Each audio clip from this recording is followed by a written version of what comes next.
In this short tutorial, I will show you how to easily unlink your Amazon Prime account from your Twitch account.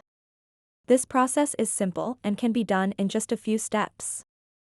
To get started, open up the Twitch app and then tap on the profile picture icon at the top left corner of the screen. And then tap Settings. After that, tap Account. Now you'll see an option called Log Out of Amazon Prime. Clears any saved Amazon Prime login information. Simply tap on it.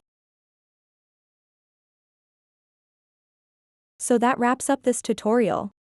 If you have any questions about this whole process, please let me know in the comments section below.